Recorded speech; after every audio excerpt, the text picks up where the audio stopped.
scared to the point of crying, and Ichinosuke tells her that it's okay with him as well for the battle to be arranged. So not having any other options, she decides to proceed with the booking of the battle, and we see other adventurers in the Adventurers Guild actually talking how there is to be a battle in the arena really soon, and they're all excited for it.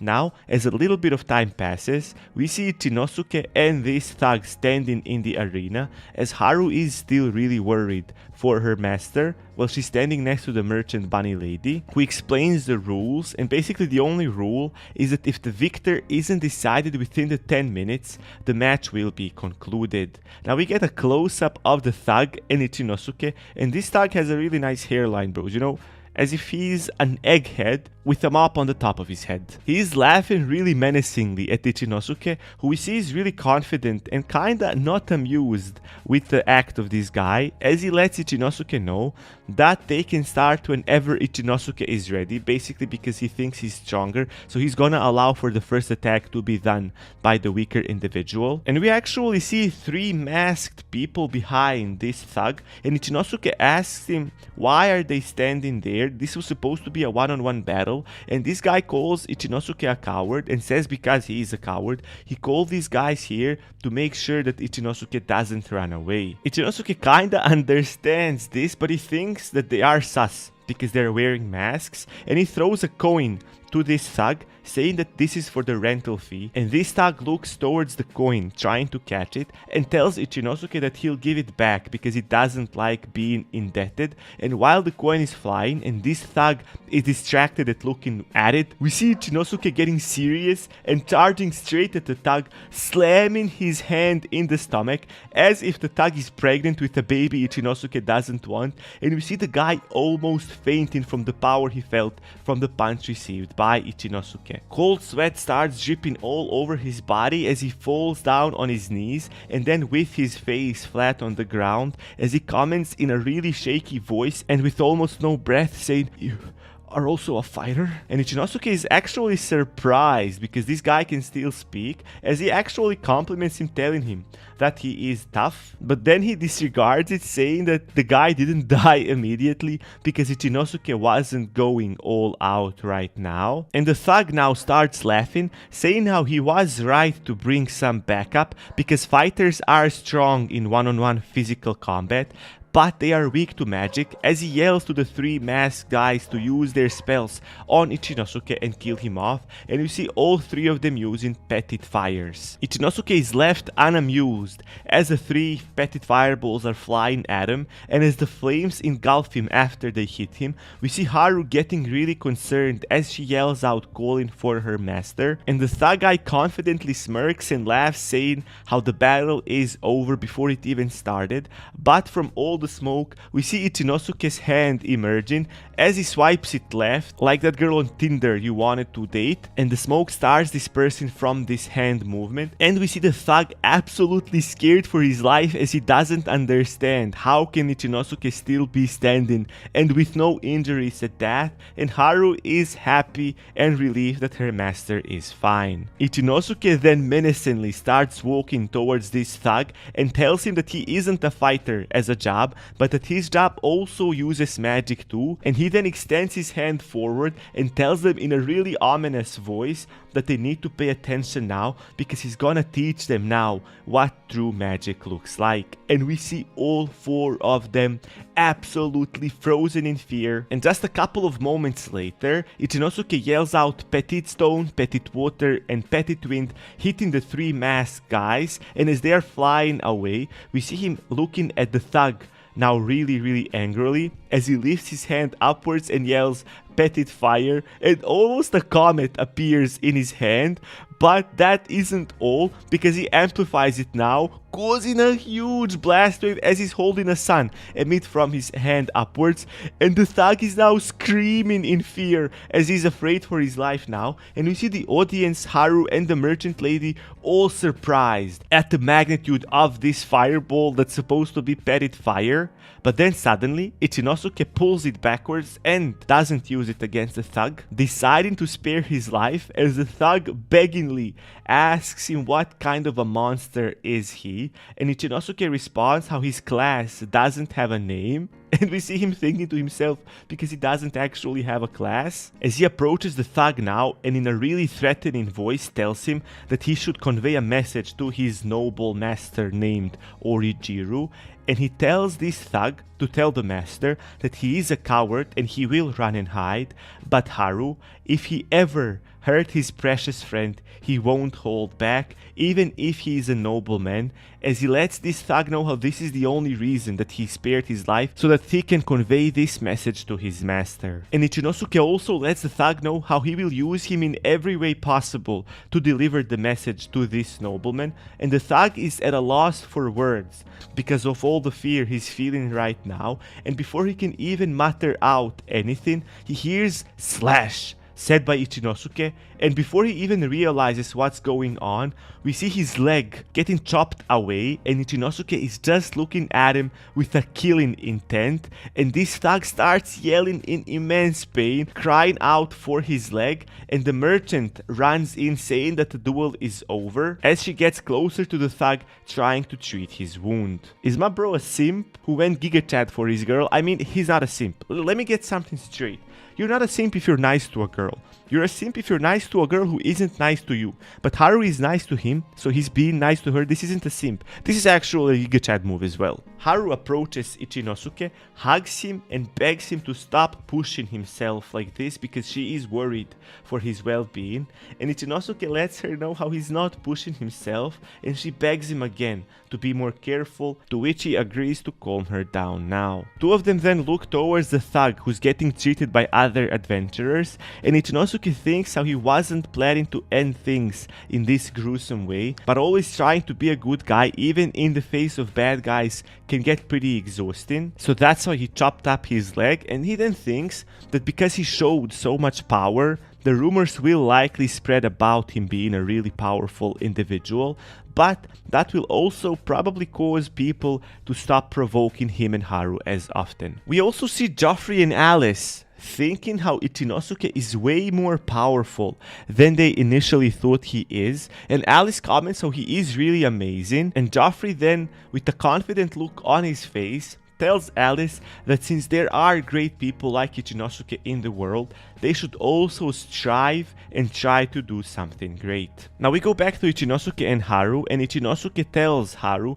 that they should probably leave the city now, because if other people see two of them living in Maganet's house, they might try to harm him as a way to get revenge to Ichinosuke because of what he did to Thug. Basically, like Spider-Man, he's hiding his identity so his family is kept safe and the villains don't go after his family. And Haru agrees with him, saying that she's also ready to leave whenever he wants, and he tells her that they should go to the horse carriage waiting room and wait for the carriage to start leaving for the other town. After reaching the horse carriage, Ichinosuke asks Haru if she's the type of person to get motion sickness.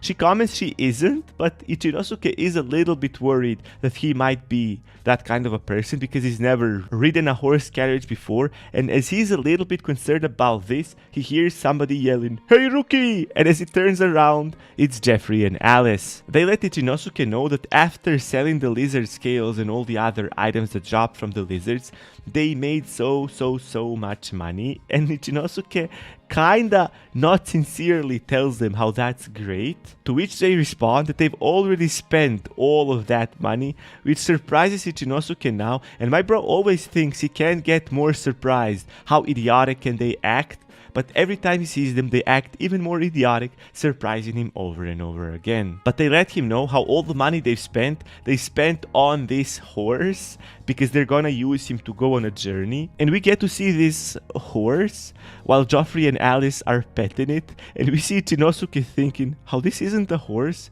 this is actually a donkey. But he doesn't let them know this and just tells them that as long as they're happy, that's the most important thing. Two of them then go off on a journey with their horse donkey guy, telling Ichinosuke that they hope they will meet again so they can spend more time soon together. And before they leave, we actually see Donkey not moving an inch as they're barely pulling him by the, the rope, the leash. And they actually finally leave. We've always seen Ichinosuke so far surprised by their stupidity, but now even Haru is left shocked at how stupid they are. They then hear a voice saying that it's time to board the carriage right now, and as Ichinosuke and Haru are getting in the carriage, they hear somebody calling for them, and after turning around, they see Magonet and Solon coming to wave them goodbye and give their farewells. Solon comments how they're almost late because Magonet is so slow, and Magonet responds how he needs to look magnificent when saying goodbyes, as that way they will have beautiful memories. And Solon responds to that saying that Magonet didn't change one bit and looks as he usually does. Magonet just laughs and tells Solon to stop joking around as he offers sandwiches he made to Ichinosuke and Haru so that they don't get hungry on their journey. Ichinosuke thanks them and we see the carriage leaving the town and heading towards the town of Bellasura. Ichinosuke tells Magonet how they will visit them occasionally and they hope they will eat his delicious food again, and Haru lets them know that for as long as she is alive, she swears on the White Wolf tribe she will never forget their kindness. Magonet responds that he hopes they will stay healthy, and Solon tells them that she hopes they will meet again. And we see the carriage now slowly leaving the town, and on the exit, there's a sign that says in the Labyrinth City, meet new friends and companions, welcome to Florence. And Ichinosuke is happy that he's able to read the sign because he's slowly learning language and letters of this world. And we see their carriage in the distance now, slowly traveling towards the city of Bellasura. Ichinosuke and Haru were sitting back at the chariot's cart, and Haru seemed to have fallen asleep, leaning on Ichinosuke's shoulder. Ichinosuke noticed that a butterfly had landed on one of her ears, and as the road was bumpy, the butterfly soon took off. In the meantime, somewhere in some sort of a box, a young girl was sitting helplessly, remembering the gore scenes of people being murdered. The carriage stopped and it was time for Ichinosuke and Haru to have breakfast. Ichinosuke wasn't happy with the fact that he had to eat beef jerky for breakfast because it required a lot of chewing, but Haru seemed to have been excited. Ichinosuke noticed that and he offered his piece to her, but Haru was shy and she said that she had already had enough food. Haru apologized for staring at Ichinosuke while he was eating, and she said that she was only looking out for him so flies wouldn't disturb him while he had a breakfast. Ichinosuke realized that she was indeed hungry, but that she was only shy to ask for food, so he told her that was already full, and that's why he wanted to give her the food. Ichinosuke tried to get a reaction from her, and his strategy worked, as Haru's face lit up, and it was obvious that she would love to eat that beef jerky, and Ichinosuke was happy about that. He flicked a piece of jerky with his thumb straight into her mouth, which surprised Haru quite a bit. Ichinosuke apologized for scaring her with his new throwing ability and told her that she could consider the jerky as an apology, and Haru was already content and happy. While Haru was clearly happy, the other passengers weren't, but Ichinosuke couldn't care less about them. He took a quick glance at his status menu, and even though it was now a lengthy report, he was satisfied with the fact he could do so in his head. Ichinosuke was still jobless, and there was one job that caught his attention, and the job's name was Playboy. The only requirement for the job was for the person to cross with the opposite gender. Ichinosuke at first didn't know what that might mean, but he would slowly realize. He turned to Haru and told her to stick out her hand, and once she did, Ichinosuke held it in his, and Haru seemed to enjoy it, so she offered to hold Ichinosuke's hands as well. Ichinosuke thought that that's what crossing meant, but nothing seemed to happen. He thought to himself that the word cross was crucial, and so he thought that they should interlock their fingers, which made Haru feel dizzy and shy, but that didn't do anything as well. So the word I'll cross really was about that one thing, but Ichinosuke wasn't that eager to find out, and he was grateful he didn't have a quest that made him do it. Ichinosuke explained how he was egged on by the lady to live the life he was living. His main goal at the moment was to meet Daijiro because he wanted to thank him for being so helpful and reliable. When that gets done, Ichinosuke wants to max his levels while remaining jobless, but so far everything had been going smoothly and he was able to enjoy his journey with Haru. It was only after a couple of moments that Ichinosuke realized he was still holding Haru's hand, and he noticed that it was quite soft. Ichinosuke remembered that they weren't alone in the carriage, and ashamed, He asked the other men whether they would reach the city anytime soon. Haru seemed to pick up a scent and she stood up to try and decipher what it was. Haru opened the carriage boot and said that it was possibly too late already. Ichinosuke told her that nothing was too late as long as they were traveling together, but Ichinosuke didn't have a clue what Haru was talking about. Haru turned around and told Ichinosuke that not even him could make dead bodies turn back to living ones, and she said that they should probably go and try to help, which left Ichinosuke completely confused and puzzled. Haru explained to Ichinosuke that she thought that someone was attacked by a monster because she could smell both human and monster blood. Ichinosuke was worried about the number of monsters, but Haru convinced him that what he just said about the two of them being very strong together was actually true. Ichinosuke didn't need a lot of convincing, and he was already at his feet. They told the carriage driver to stop so they could get off, and they thanked him for driving them so far. Immediately after, Ichinosuke and Haru started running towards the direction of the blood smell, and as Haru was leading the way, Ichinosuke was getting distracted by Haru's physical beauty, but as they had arrived at the scene, Haru warned her master to take a look. The scene in front of them was a bit gory. Some monsters were literally playing with dead bodies of humans, and as the monsters saw Haru and Ichinosuke, they shifted their focus onto them. Ichinosuke wanted to pull out his sword, but Haru told him that it probably wouldn't be a good idea to rush in blindly without knowing the situation. They were very quickly trapped by the monsters, and there was no other choice but to fight. Ichinosuke ordered Haru to deal with weaker monsters, which were wolves in this case, and he would take down the bigger and stronger bears.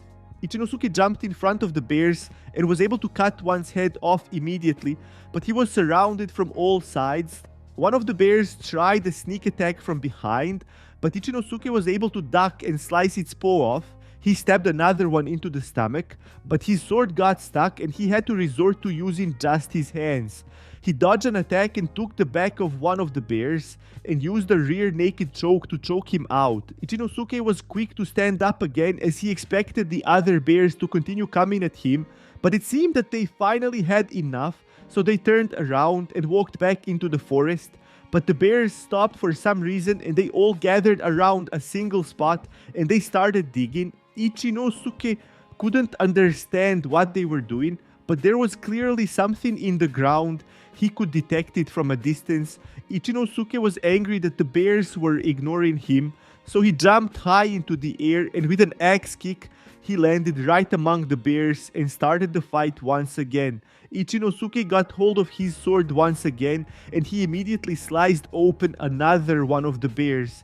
As he noticed that he was getting overwhelmed by them, he changed his fighting stance and he used fire magic to kill the remaining bears. He thought he had defeated them all, but one of them was still alive and he was coming at Ichinosuke from behind, without Ichinosuke knowing anything, and just as the bear was about to slice him open with its paw, Haru came to help Ichinosuke and she defeated the bear with one slash. Haru was anxious because she thought that she could have jumped in a lot sooner to help, but Ichinosuke thanked her for saving his life. Haru was glad that she could be of help, and Ichinosuke leveled up and his water magic was enhanced, and he gained the ability of wielding two blades at the same time. The place was a mess. Dead bears were lying all around. The place that the bears were so focused on seemed to be a wooden crate. Haru was sad that they couldn't save anyone after all the hustle, and Ichinosuke having seen the wooden crate though, and that there was still hope of saving at least one life.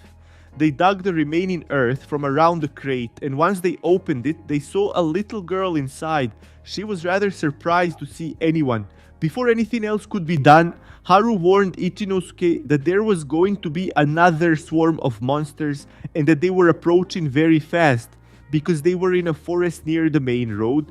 Ichinosuke and Haru got ready, and Ichinosuke told the little girl in the box that she would have to be a bit more patient because it wasn't safe for her outside, but she begged that they take her out. They didn't know what else to do, so they helped the little girl to climb out. She was very little and very shy, and seeing that she had a collar around her neck, Ichinosuke was able to realize that she was a slave despite being a small child. Haru called Ichinosuke and it seemed that she had something important to say to him. She was sensing the monsters the whole time, but right then they seemed to have changed direction and Ichinosuke was relieved that they won't have to fight anymore, at least for now. The little girl wasn't saying anything and Ichinosuke and Haru were both confused as they didn't know how to approach her. Ichinosuke broke the silence by apologizing to the little girl for arriving late at the scene and not being able to do anything about her masters that were killed by savage bears. The girl somehow understood that that was her fault, and her next question scared both Haru and Ichinosuke. The little girl asked them to kill her and with that end her suffering. For a moment, Ichinosuke didn't know what to do, but after some time he decided to smack her on the head and tell her that he wouldn't kill her. Even though Ichinosuke had no intentions of killing the child, Haru explained that if he did, he'd get the criminal job by default because that's how things worked. Haru noticed that she had to be a rental slave and that meant that she was still the property of her slave merchant. But they asked the girl questions but she wasn't saying a thing. As Ichinosuke saw that she refused to talk, he decided that it would be best to bury the dead adventurers because a hole was already ready for them and then they could decide on their course of action. Haru asked Ichinosuke what they would do with their possessions because they could collect it without any consequences, and Ichinosuke wasn't very interested in going over dead men's items. The girl still wasn't talking, and as Ichinosuke and Haru were about to go their way, they told her that they were going towards the city of Bellasura. The girl's name was Carol, and she told them that they didn't need to worry about her because she could manage on their own, but Ichinosuke wanted to ask her whether she knew how to get to the town and whether she was willing to guide them. The girl was rather surprised, as that was probably the first time someone talked to her as if she was a human being, and she happily complied. Haru and Ichinosuke were happy that she was willing to help them, and after some time, Carol led them to the city. Standing over it, seeing the city of Bellasura in its full glory, Ichinosuke was amazed with just how big it was. They climbed down from the hill and entered the city. As they were entering the city, they were greeted by the guards, and Ichinosuke thought it would be best if they explained how they found Carol and what happened beforehand. The guards thanked them for saving her and asked them to put their hand onto the crystal, which would mean that they were registered. However, Madam Queens told him that he needn't worry, as the monsters that were attracted to the Temptress never attacked the Temptress herself. They attacked everyone around her, and only if the Temptress did something to anger the monsters, they would turn and attack her as well. And that answered why Carol was buried in a box underground, because that way her special skill would activate even during the day. But another thing bothered Ichinosuke now. He wondered what would happen if Carol happened to be in the middle of the city during the night, but Queens cleared up his doubts. She told him that because of her special skill, Carol was placed in a special room that can be sealed, so her pheromones couldn't come out and attract monsters. But Queen said that despite all the limitations that she had as a rental slave, she was very popular amongst adventurers because her skills could be put into good use if you don't choose to misuse them. But Queens was very happy that Carol was not harmed, and she wanted to give Ichinosuke and Haru a gift as a way of saying thank you. But before she could give it to them, Ichinosuke and Haru left her place because they didn't want to take anything from her.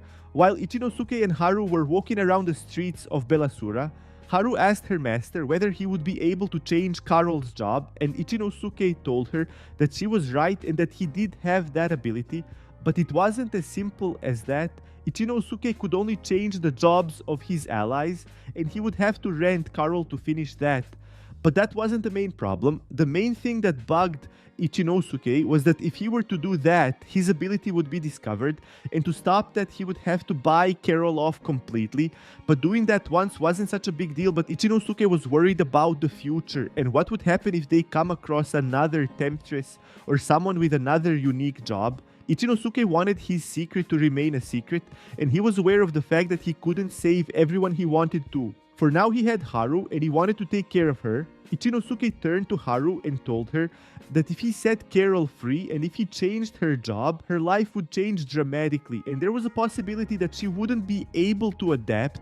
And on top of that, even if he wanted to do that, he didn't have enough money to buy her off. Haru seemed to understand, and they decided that they would go and sell all the materials that they gathered, so Ichinosuke could buy Haru loads of delicious food because he thought that if he did otherwise, he would be a bad owner, and Haru told him that she was fine as she was. Ichinosuke tickled Haru and they continued to the Adventurers Guild to sell their magic stones and other monster materials. Ichinosuke looked at Haru and he was sure that he was doing the right thing by not choosing to help Carol because he was already busy with taking care of Haru. On their way to the Adventurers Guild, Queen stumbled upon them and she knew that they'd never visited Bellasura before. She was willing to let them use Carol as a guide, and Ichinosuke and Haru just looked at each other in disbelief. So they let Carol lead the way and Ichinosuke asked Carol whether she usually wore dresses while she was in town, but Carol told them that that wasn't the case. She wore the dress because after she was done, she had a special rental appointment. As they walked, Ichinosuke told Haru that he wanted to buy her a new dress and she told him that there was no need for that because she had gotten a dress as a gift from Margaret and Ichinosuke asked to see it. There was a note on the gift that the dress inside was only to be worn at night and Haru wasn't really keen on the idea of walking around town wearing that.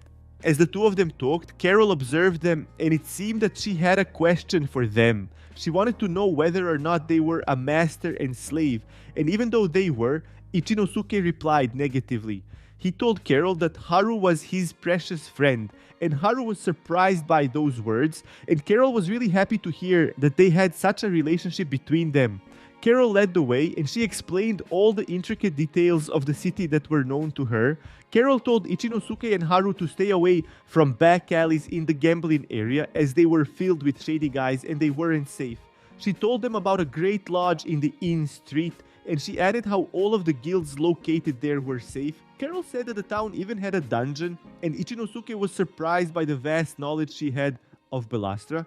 Carol explained that her knowledge comes from reading and she read only on nights with the full moon. Ichinosuke was a bit surprised by that fact and Haru explained to him that slaves aren't normally allowed to read and the merchants that do allow them that luxury are considered kind. They walked some more and one person piqued Ichinosuke's interest and he took a good look at him. Ichinosuke then turned to Haru and told her that the person they just walked by was a playboy, but Carol heard him say that as well.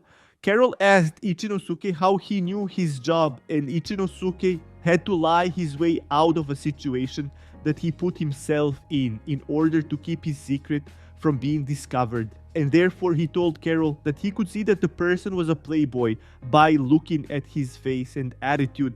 Carol explained that playboys usually spent their time in the casino due to the stats of their job. They were luckier than other people. One more thing about them was that mainly rich people were playboys as they could afford the job changing fee at the temple. Ichinosuke was happy to learn the info, but he was more interested in food and Carol showed them a woman that was selling some homemade juice and Ichinosuke ordered and paid for 3 cups, 2 for Haru and himself and 1 for Carol, which made her emotional.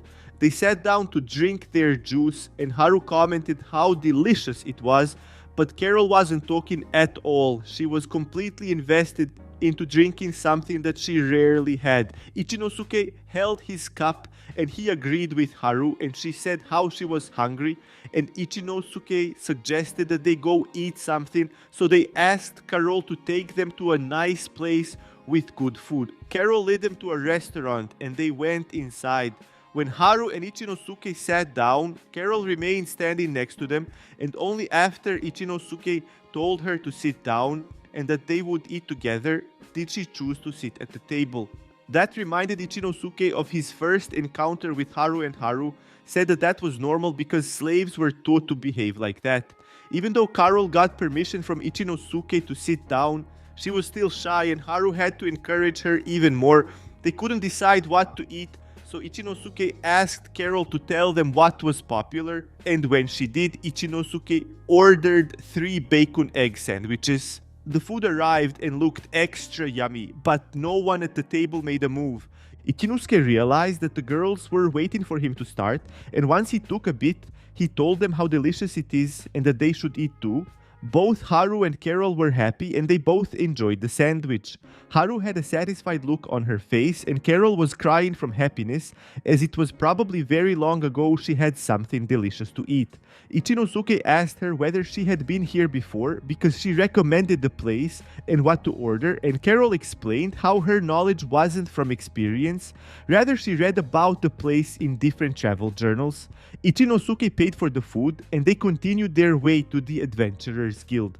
Now that they've reached the Adventurers Guild, Carol kindly asked Ichinosuke whether it would be okay with him if went her own way. Haru explained to Ichinosuke that Carol was probably feeling uneasy around the guild because many adventurers had been killed because of her.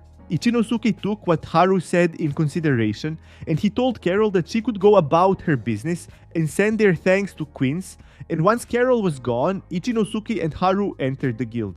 The place was half full and Ichinosuke looked around for an open reception, and a very old man with a mustache looked at them, and after he noticed that they were new in town, he asked them whether they had any business with the guild. Ichinosuke asked the old man to show him the guild's dissection place so they could get the goods out from all the bears they killed. The receptionist told him that there was an empty space behind the guild, and before Ichinosuke and Haru could leave, he asked them whether they had done anything similar before, and he gave Ichinosuke a knife used for chopping up bears. He told Ichinosuke if he liked the knife, he could buy one for himself just next door, and Ichinosuke thanked the old man for letting him use it. Ichinosuke and Haru made their way behind the guild, and Ichinosuke would have loved it if the old man was a little bit friendlier.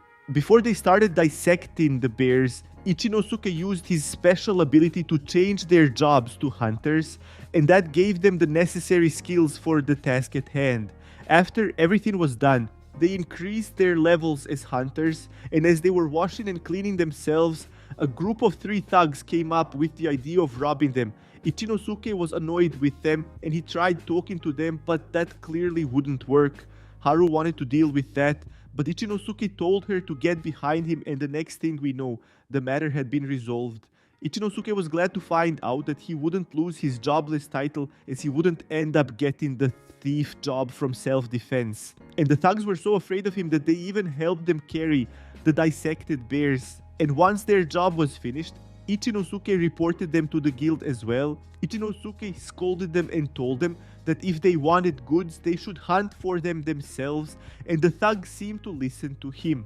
They got back inside to see whether the old man finished inspecting the dissected parts, and they found him using a monocle to do so. He finished inspecting the last part, and the total amount of the dissection was worth 9,800 coins, and Ichinosuke was satisfied with that amount. The old man took his time to count the coins, and once Ichinosuke took the money, the bag was quite heavy, and he understood why those thugs tried stealing their goods. Ichinosuke almost forgot, but he returned the old man his bear chopping knife, and the old man advised him on buying one if he ever earned more coins. The old man also pointed out that Ichinosuke should consider upgrading his sword, and Ichinosuke remembered how his sword got stuck while he was fighting the bears, and that made him think whether he should spend the money on himself or whether he was going to get Haru a new weapon because she also needed one. He thanked the old man and they exited the guild. Outside, the sun was already setting, and Haru asked Ichinosuke whether that made him think about Carol, and Ichinosuke said that it must be pretty strange not being able to walk through the city or nature during the night. Haru was sticking very close to Ichinosuke while they walked through the city, and Ichinosuke liked it, but he wasn't really sure about Haru's reasons for doing so, but he chose to put it all on anxiety of being in a completely new town. Ichinosuke told Haru that they should go and take a look at the weapons in the shop next door, and once they went inside, they were immediately greeted from the door. The shopkeeper was much younger than the guild's receptionist, and Ichinosuke explained that he wanted to buy a bear chopping knife and a sword for himself. Ichinosuke showed his current sword to the shopkeeper, and he wanted to buy a similar one if possible. Ichinosuke would love to get himself a great sword, but that would restrict his movements greatly, so that wasn't an option. Ichinosuke turned to Haru and asked her whether anything piqued her interest, and Haru was shy to say anything. Ichinosuke realized that, and he asked her to walk to the sword rack in the corner of the shop, and Haru was a bit confused, but she complied with his request. Ichinosuke watched carefully as Haru walked past the sword display, and he was waiting for a reaction, which he got when Haru's tail twitched. When she came back to Ichinosuke, he had already found the sword that she liked, and the shopkeeper explained that it was made from a dragon's fang. That sword's specialty was that its physical attacks were turned into magic ones, and that it could release and shoot fire. The shopkeeper added how that was good for fighting from a distance, and it could even be used to start fires without much effort. Ichinosuke tried it, and everything that the shopkeeper had said turned out to be true. Ichinosuke gave the sword to Haru, and even though she tried protesting, Ichinosuke told her that fights were unpredictable and that having a sword like that would only help, and Haru was happy and she thanked Ichinosuke. Ichinosuke went to check out some other gear, and he found a cloak for himself. He tried it on, and he was showing it to Haru, telling her how spacious it was and how cool it looked. But right then Haru went under the cloak as well, and she looked pretty scared, and she asked Ichinosuke to pretend that she wasn't there. She was clearly hiding, but Ichinosuke couldn't understand why. Right then the bell from the entrance door rang, and inside came two men, Lord Oliger and his butler. Ichinosuke was annoyed to see him, and Haru was gripping him tightly because she was so afraid. Oliger didn't think that highly of the shop, as it was oriented towards the middle class, and he thought that it would be the best if he had a blacksmith forge him a sword. They left without stirring up any trouble, and the shopkeeper was relieved that nothing bad happened. Haru came out from under the cloak, and she apologized, and she explained to Ichinosuke that that was the guy that tried buying her before. Ichinosuke told her that she shouldn't apologize for anything, and that there was no reason to hide as well. If anything were to happen, Ichinosuke promised Haru that he would protect her at all costs. The night was already settled over the town, and Ichinosuke and Haru went to a nearby inn to get some rest. Before going to bed, they went to the bathroom to wash up, and Haru suggested she scrubbed Ichinosuke's back. Ichinosuke was okay with that, and he commented that the clothes Haru got from Margaret looked good on her, and that made her face turn red.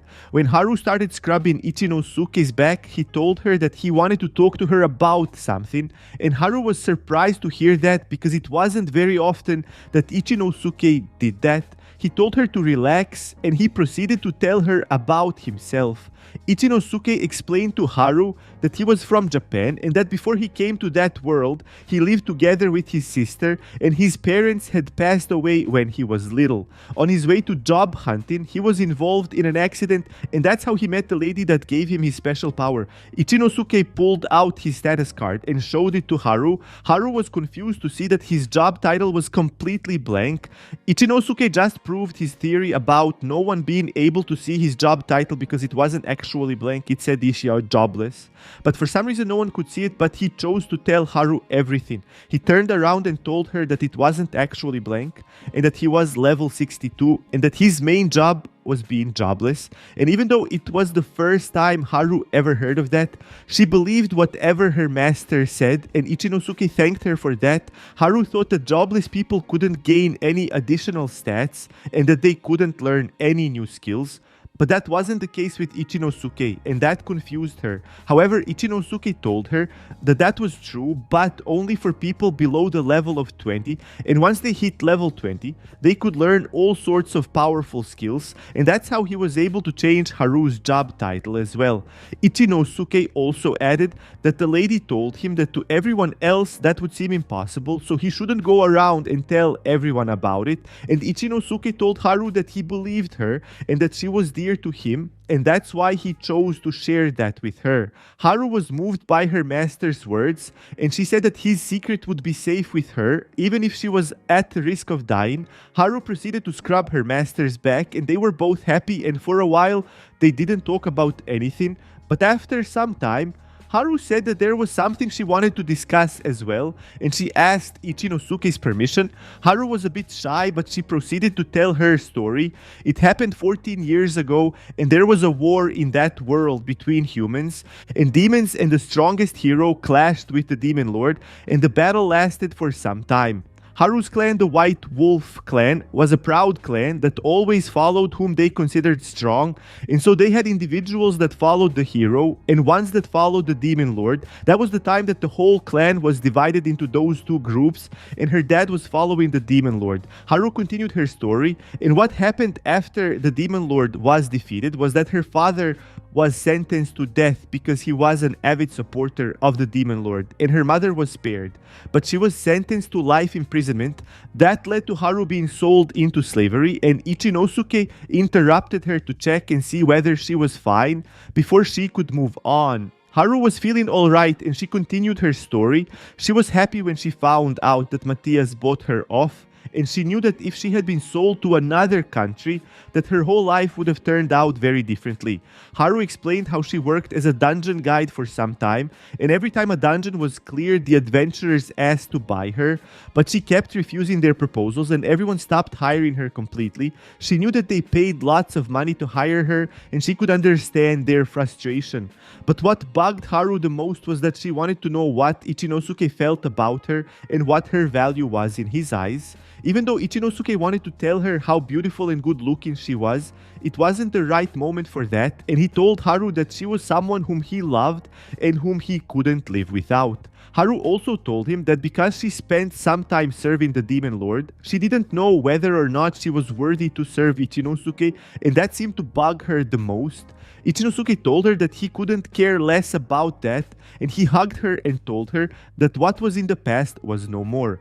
Haru's eyes started filling up with tears as she was happy, and she thanked Ichinosuke from the bottom of her heart for letting her serve him, and Ichinosuke said how he was happy to have her in his life. Ichinosuke thanked her for sharing personal stuff like that, and in return he offered to scrub her back as well. Haru at first hesitated, but as Ichinosuke wasn't going to give up on his idea, she accepted his suggestion. Ichinosuke told her that he wanted her to stay beautiful and healthy, and that hygiene was very important. Ichinosuke even brushed her tail so it could keep its fluffiness. He wasn't completely finished, but the innkeeper shouted that the dinner was ready and they had to dress up to go down to have dinner. Once they returned, Haru said how she wanted to clean their weapons and to prepare them just in case. Ichinosuke didn't really want to do that, but he didn't say anything, and they proceeded to take a look at the condition of the weapons they looted from the bandits. When they opened the case, after Ichinosuke saw all the weapons inside, he got a feeling like they stole them, and Haru explained how there was nothing wrong from looting criminals, and that if your intentions were noble, you'd never get the criminal job title. And Ichinosuke felt relieved after hearing that. Haru explained that Lady Libra always watched over everyone and no one could hide their evil deeds from her, and Ichinosuke thought that she must work very hard to maintain control. Working on the weapons made Ichinosuke remember about the wooden box they found at the bandits' hiding place. He wanted to check what was inside because the box was heavily guarded, and once they opened it, they saw it was full of some type of mineral ores. And as Ichinosuke's alchemy stat was now at the level of an apprentice, he used his appraisal skill to find out everything they needed to know about the ores. The ore at hand was mithril, and it would be a bit difficult to process it and smelt it. Haru explained how it was indeed very hard to do so, because there were practically very few blacksmiths that did that. Mithril was so rare, and the equipment made from it was becoming very hard to get by, and the price of the ore was increasing exponentially. Ichinosuke thought that the government would probably process the ore for them, but Haru told him that that wasn't a good idea because the governments wanted to monopolize everything about the mithril ore, its sources, and its production. Ichinosuke thought for a moment, and if all what Haru said was true, only one option remained, and that was for him to max out the levels of alchemy and blacksmithing so he could make the mithril equipment himself. He asked Haru whether she was going to help him max out those stats, and when she nodded, Ichinosuke changed his jobs immediately. There was nothing else to do that night. Ichinosuke drew the curtains on the windows, and it was time to get some quality sleep in. They went to bed, and it's safe to say that they couldn't fall asleep immediately. The next morning, they got up early and went out into the streets. Ichinosuke was so happy that he whistled while they walked, and he told Haru that one of his special skills was being able to whistle. They wanted to go to the dungeon that day, but it seemed that all the nobles were going there, and so they decided to go to the casino. Haru's sharp sense of smell enabled them to stay away from unwanted encounters. Haru was curious about why they were going to the casino because she thought that they would spend the day maxing out alchemy and blacksmithing, and Ichinosuke explained that he wanted to raise his commoner stats as well, and buying the medals that would get them inside the casino would raise it, as 25% of the money for the medals was tax money. If Ichinosuke raised his commoner level, that would enable him to unlock a healing spell, and that was what he wanted because there were very few ways of regaining health, and he wanted to have a safe option. On top of everything, Ichinosuke also wanted to see what the casino looked like. The casino had one rule: once you bought the medals, you could only exchange them for items. They had arrived at the casino, and it was a large building that looked very luxurious. They walked in and they looked all around. It was clear to everyone that that was their first time in a casino. They were greeted by a lobby attendant, and the woman showed them around. The woman explained to them that to enter the casino they needed to purchase medals, and for every 100 medals purchased, the casino would take 25 as tax. These medals resembled poker chips, and they came in a variety of colors, and each color had a different value, with the simplest and lowest medal being the white one, and the highest and most valuable medal was the black medal, which was worth 100,000 white ones.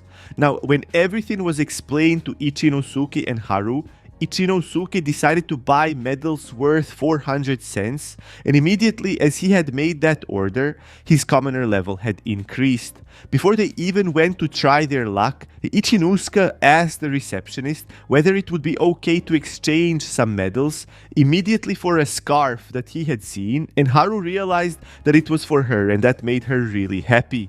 Ichinosuke put the scarf around Haru's neck and told her that it suited her, and she wondered whether it was okay to wear something that was so expensive. One of the reasons that Ichinosuke got that scarf was that slaves weren't allowed into the casino, and he bought it so Haru could cover the collar on her neck, but he told her that he just wanted to get the medals to good use. Ichinosuke gave Haru a portion of the medals, and she was determined to increase the amount she received, and Ichinosuke told her that she didn't have to stress herself so much about that, and he told her to have a good time. The two split up, and Ichinosuke roamed the casino on his own for a bit until he stumbled upon a slot machine, and he stopped there. He had a wish to try out that one ever since he could remember. On top of that, slot machines worked entirely on luck, and as he was an amateur in all the other casino games, the slot machine seemed like a perfect fit for him. To make things even more interesting, Ichinosuke could change his jobs as he wished, and by changing it to a hunter, for example, he could boost his luck stats and make things easier for himself. Ichinosuke threw in his first coin and pulled the slot machine's lever, and the reel started spinning. The slot machine did some work on its own, and Ichinosuke got 3 of a kind in one row, and he got some money, and he was very happy with himself. Even though it wasn't much, he was still excited, but he wanted to go and see what else the casino had to offer. He turned around and saw a clown doing a performance of some sort, and he noticed 2 people talking. He overheard their conversation, and it seemed that they talked about a magician called Marina that did a performance a couple of nights before. Ichinosuke was surprised that the casino was more than just a gambling place. It seemed that people went there to be amused and have fun in all sorts of ways. Ichinosuke was getting a bit worried about Haru, and he wondered whether she had lost all of her medals by now, and as he walked around the casino looking for her, he came across a group of people that were gathered round a table, and they were all all watching somebody play, and it was clear that the crowd was amused. When Ichinosuke took a better look, he noticed an ear that resembled Haru's, and once he got closer, he realized that it was indeed Haru whom the crow was watching, and she had a bunch of medals in front of her. Ichinosuke was rather surprised to see how much Haru was able to gather in such a short amount of time. She was winning big at roulette. He watched her just like the other people did, and just as he got there, Haru made another bet. The roulette spinned and the ball fell into one of the slots that Haru bet on. The crowd was commenting on the way she played, and they couldn't understand how she was able to guess the right number for the 7th consecutive time. Ichinosuke was baffled as well, but he went to greet Haru, and she was also happy to see him.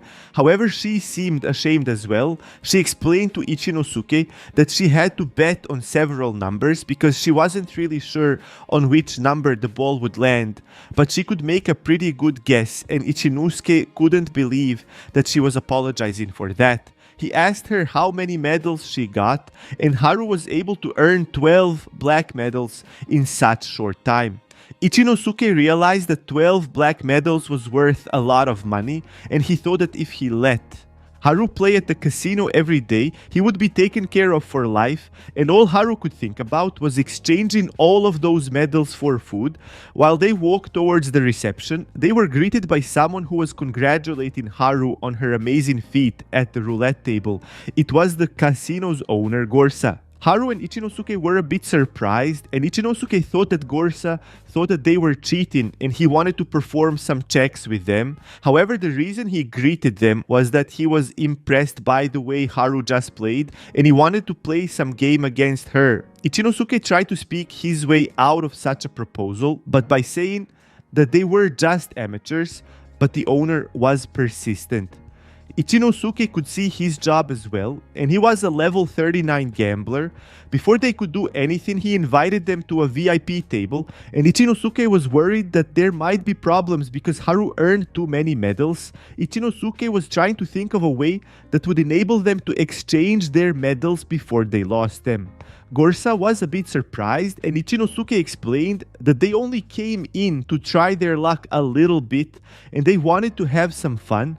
Ichinosuke was aware of the way the casino did its business, and it seemed that he could exchange his black medals for items from an antique shop near the casino. 3 of his 12 medals would be taken by the casino to pay for taxes, and that was 300k worth of cents, but that was a good thing for the casino as it was owned by the government, and the amount of taxes paid resulted in the amount of help the casino got from the government. That way the exchange was a win-win situation for both parties, and Ichinosuke and Gorsa were both happy and they went their own ways. Ichinosuke apologized to Haru for exchanging her medals, and she didn't have a problem with that. Ichinosuke thanked Haru because his commoner level had increased, and because of that he was able to unlock a couple of new jobs.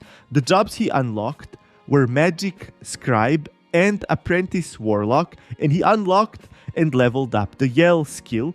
The Magic Scribe job allowed Ichinosuke to write special documents and contracts that had special effects, and the Apprentice Warlock job allowed him to use simple healing magic. Haru was amazed by what he had unlocked, and Ichinosuke thanked her because that was only possible because of her. Ichinosuke used some of the medals to buy Haru a special wind brooch, which increased resistance against wind attacks, and it increased her speed when equipped.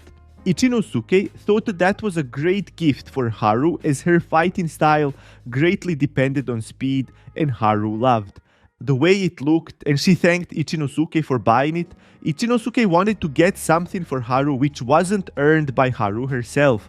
They had a good laugh before a man came shouting some bad news. It seemed that the city was under attack by a group of demonic woolworms, and they were calling every available adventurer to go and help them fight them off. Ichinosuke and Haru just gave each other a serious look, and they were off to help defeat the woolworms. When Ichinosuke and Haru got to the gates, a swarm of worms was already attacking. The guards stood tall, trying to defend the main wall, and they were already in formation. The worms were a bit unusual because they were spitting some sort of web from their mouths, and one of the guards warned the others to be careful. The guards were doing their best, but there were just too many worms for them to be able to defend on their own. One of the worms managed to slip through their defenses, and as they lost focus, a couple more passed through. In that moment, Haru and Ichinosuke jumped from the wall, and they were able to bring down those worms that breached through to the wall. Haru was taking care of the worms that were running up the wall, and she warned Ichinosuke that he was about to be attacked by some worms behind him. Ichinosuke wasn't that concerned about the worms around him as he was able to defeat them with one spell. He turned around and used Petit Fire to burn them to ashes. The guards were amazed by his power, and they thought that he was a magician because he was fighting with spells, and one of the guards called out to Ichinosuke. It seemed that Ichinosuke wasn't really aware of his power output, and his spells did some damage to the streets as well. The guard asked him if he could try to control the power of his spells. Ichinosuke tried to stop the fire that was spreading due to the sticky webs from the worms, and he used Petit Water Magic to put it out, but as it was hard for him to control his powers, he nearly ended up flooding the streets. Ichinosuke was a bit worried about the power of his magic, and he thought that it would be best if he didn't use his spells in the streets. The guards were a bit surprised by how careless he was, but they ended up thanking him because the worms were defeated and they were running away, and the water that Ichinosuke had poured out made it impossible for the worms to approach the wall. The guards were really impressed by his skills, and they were also impressed by Haru as they all watched her finish off the remaining worms. She was cutting them with grace, and it all looked very mesmerizing. Ichinosuke was impressed by the way Haru utilized the fire sword that he bought her at the weapon shop, and one of the guards was under attack by 3 worms, and he called for help. In the very last moment, Ichinosuke was able to come to his rescue, and he slashed the heads of the worms in one swift movement, and he told the guard that it would be best if he went and found a shelter for himself. All the cutting and slashing made Ichinosuke soaked with the mucus from all the killed worms, and it felt gross, but at least it wasn't smelly. Ichinosuke and Haru continued slashing their way through the army of worms, and other adventurers watched them do it, and they weren't going to let them steal the show. One of the guards yelled that they should try and organize themselves a bit better, and one of the guards was almost killed by the worm. Had it not been for Ichinosuke and his quick reaction, the guard would have been dead by now. Ichinosuke was quick to act, and he used magic to throw a large stone to kill the worm, and the guard thanked Ichinosuke for saving him. Ichinosuke quickly turned around so he could continue his fight, but it seemed that the worms had had enough and they were slowly retreating. Nobody knew the reason why the worms attacked the town in the first place, because they weren't the type of demon to go out of their nests, and they almost never attacked human settlements. Just as their attack was sudden and unpredictable, so was their retreat, and that was pretty strange. It seemed that Ichinosuke had leveled up, and he unlocked the Petit Heal skill, and some of his spells were upgraded as well. The guards were busy counting the victims, and Ichinosuke came to help. He found a guard that had been hurt. His arm was bleeding, and Ichinosuke thought that that was a perfect chance to test out his healing magic. He used magic to heal the guard's wound, and the bleeding stopped, and the wound slowly closed on its own, not even leaving a scar behind, like it wasn't there in the first place. Healing that wound made him level up again, and he was happy about his constant leveling. The way he used the healing magic made the guards think that he was a noble, but Ichinosuke explained how he was just a normal adventurer. The way Ichinosuke used his healing magic wasn't the only reason the guards thought he was a noble. They saw how great Haru was at fighting off the worms, and they thought that she was his guard, but Ichinosuke told them that even though she was amazing at fighting, she was no guard. Haru came back to check up on Ichinosuke, and he told her to turn around so he could pat the dirt and dust off of her hair and back. The guards were collecting all the parts of dead worms that were lying around, and when they finished, they thanked all the adventurers that came to help them and told them that they could later collect their rewards and materials from the killed worms.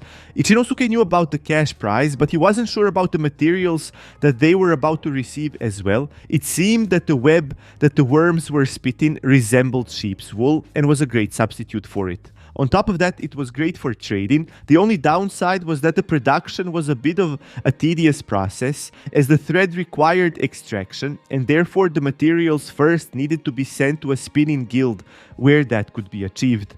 Normally, only adventurers and people with other jobs were eligible to get the prize, and Ichinosuke, being jobless, wasn't going to receive anything. Luckily, he had Haru by his side, and parties that were mixed were allowed to have a share in the prize, and therefore they would still get something from all the hustle. Ichinosuke thanked Haru for being there by his side, and as they were talking about the reason behind the worm's attack, someone approached them. It was Madam Quince, and Ichinosuke told her that it could be still dangerous to be out in the streets because the worms might attack again. She was aware of the attack, and she was afraid that the reason behind the attack might have been Carol's ability, and that took both Haru and Ichinosuke by surprise. She came out to see whether or not Carol was there at the gates, but she wasn't there. Haru had a